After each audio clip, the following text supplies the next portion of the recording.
जवन भगवान हम मान ले ऐसा तो कबो हो ना सकता काहे है सुना नहीं हर रखली ना कबो पनिया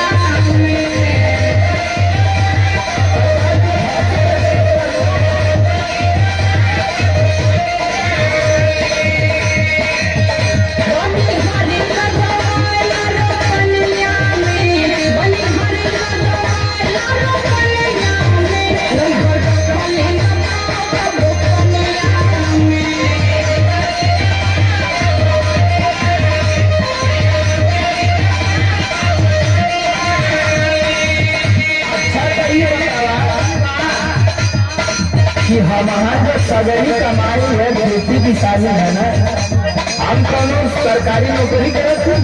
देखा हम कुछ न जानते ये बात अभी से पहले कौन सा बता दला सरकारी कमाई है किसानी है।